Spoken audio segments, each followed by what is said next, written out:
أشهد أن لا إله إلا الله وحده لا شريك له وأشهد أن محمدا عبده ورسوله ابن اسحاق نے عبداللہ بن عمر سے یہ دلچسپ روایت نقل کی ہے کہ ایک دفعہ جب ہم چند لوگ جن میں حضرت ابوبکر اور عمر اور عثمان اور علی اور عبد الرحمن بن عوف بھی شامل تھے. அன்பிற்குரிய சகோதரர்களே, அஸ்ஸலாமு அலைக்கும் வரஹ்மத்துல்லாஹி வபரகாத்துஹு. அஹ்மதியா ஜமாத்தின் உலகளாவிய தலைவரும் 5வது கலீஃபத்துல் மசீஹும் ஆகிய சையத்னா அமீருல் முமினின் ஹசரத் மிர்சா மஸ்ரூர் அஹ்மத் சாஹிப் ஐயதுல்லாஹு தாலா பின் நசில் அசீஸ் அவர்கள் இங்கிலாந்தில் உள்ள முபாரக் பள்ளிவாசலில் 27 டிசம்பர் 2024 அன்று நிகழ்த்திய ஜும்மா உரையிலிருந்து ஒரு ஹதீஸை இங்கு காண்போம்.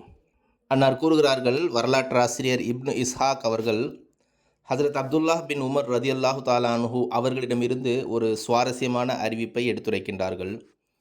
அவர்கள் கூறுகின்றார்கள், ஒரு முறை எங்களுள் சிலர் பெருமானார் ஸல்லல்லாஹு அலைஹி வஸல்லம் அவர்களின் சமூகத்தில் அமர்ந்திருந்தோம். ஹசரத் அபூபக்கர், உமர், உஸ்மான், அலி மற்றும் அப்துர் ரஹ்மான் பின் அவுஃப் ரதியல்லாஹு அன்ஹும் ஆகியோரும் இருந்தார்கள். அன்சாரி இளைஞர் ஒருவர் ஆஜராகி, அல்லாஹ்வின் தூதர் ஸல்லல்லாஹு அலைஹி வஸல்லம் அவர்களே, நம்பிக்கை கொண்டவர்களில் அனைவரையும் விட சிறந்தவர் யார் என்று கேட்டார். அதற்கு எம்பெருமானார் ஸல்லல்லாஹு அலைஹி வஸல்லம் அவர்கள், நற்பண்புகளில் எவர் அனைவரையும் விட சிறந்தவராக இருப்பாரோ அவரே ஆவார் என்று கூறினார்கள். அதாவது நம்பிக்கை கொண்டவருடைய அடையாளம் என்னவென்றால், எவருடைய ஒழுக்கங்கள் மேலானதாக இருக்குமோ அவரே சிறந்தவர் ஆவார். பெருமானார் ஸல்லல்லாஹு அலைஹி வஸல்லம் அவர்கள் கூறினார்கள், எவர் நற்பண்புகளில் அனைவரையும் விட சிறந்தவராக இருப்பாரோ அவரே மிகச் சிறந்தவர் ஆவார்.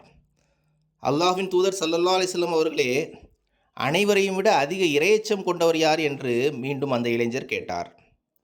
எவர் மரணத்தை அதிகமாக நினைவு கூறுகிறாரோ, அதற்காக முன்பே ஆயத்தமாகின்றாரோ அவர்தான் என்று அன்னார் கூறினார்கள். ஆயத்தமாகிவிடுவது என்பது என்னவென்றால், அல்லாஹ்வின் அச்சம் இருக்க வேண்டும், அவனுடைய உரிமையை செலுத்த வேண்டும், அவனுடைய கட்டளைகளின்படி செயல்பட வேண்டும். இதுதான் மரணத்திற்கான ஆயத்தமாகுதல் ஆகும். அப்பொழுது அந்த அன்சாரி இளைஞர் மௌனமாகிவிட்டார்.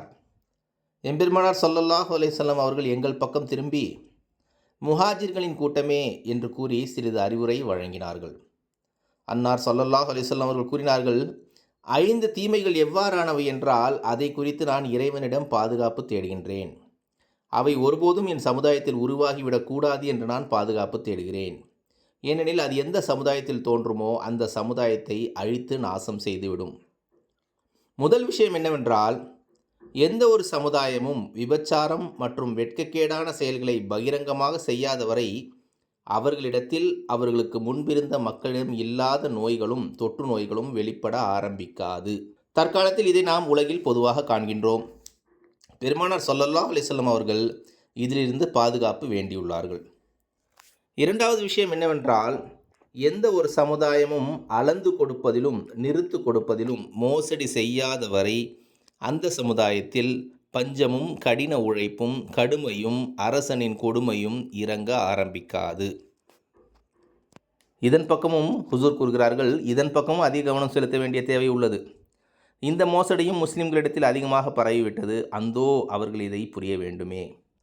அஹ்மதிகள் குறிப்பாக இதன் பக்கம் கவனம் செலுத்த வேண்டும் என்று ஹுசூர் கூறினார்கள். மூன்றாவது விஷயம், எந்த ஒரு சமுதாயமும் ஜகாத், ஏழை வரி மற்றும் சதகா தான தர்மங்கள் செலுத்துவதில் சோம்பேறித்தனத்தையும் கவனமின்மையையும் வெளிப்படுத்தாத வரை அவர்களிடம் மழை வளம் குறைவதில்லை. எந்த அளவுக்கென்றால், இறைவனுக்கு தன்னுடைய படைப்பினமான கால்நடைகள் மற்றும் விலங்குகளை பற்றி அக்கறை இல்லாதிருக்கும் என்றால் இவ்வாறான சமுதாயத்தின் மேல் மழை பெய்வதையே முற்றிலும் நிறுத்தியிருப்பான். இதுவும் அல்லாஹுடைய தண்டனை அடையாளமாகும். இதிலிருந்தும் பாதுகாப்பு தேட வேண்டும். நீங்களும் பாதுகாப்பு தேடுங்கள், நானும் பாதுகாப்பு தேடுகின்றேன் என்று பெருமானார் ஸல்லல்லாஹு அலைஹி வஸல்லம் அவர்கள் கூறினார்கள்.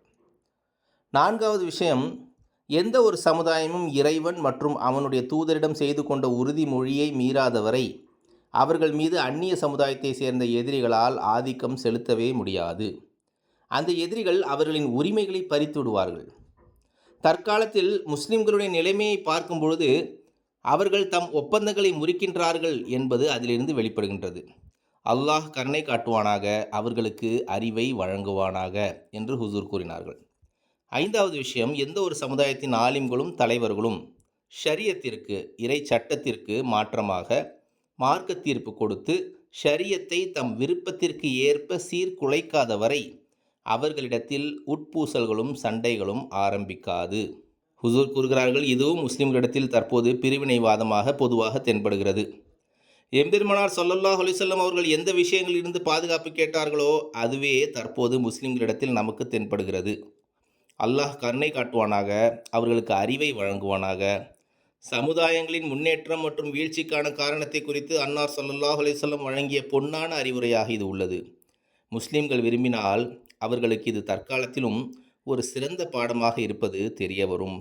அந்தோ முஸ்லிம்கள் இது பற்றி சிந்திக்க வேண்டுமே என்று ஹுசூர் குறிப்பிட்டார்கள். ஜஸாக் அல்லாஹ். அஸ்ஸலாமு அலைக்கும் வரஹ்மத்துல்லாஹி வபரகாத்துஹு. जिन चीज़ों से पनाह मांगी थी आदर वसल्लम ने, वही हमें आजकल मुसलमानों में नज़र आ रही हैं। अल्लाह ताला रहम करे। हज़रत सल्लल्लाहु अलैहि वसल्लम के ये ज़र्री तकरीर कौमों की तरक्की और तनज़्ज़ुल के असबाब पर बेहतरीन तबसरा है, और अगर मुसलमान चाहें तो उनके लिए मौजूदा ज़माने में भी ये एक बेहतरीन सबक है। काश के मुसलमान इस पर गौर करें।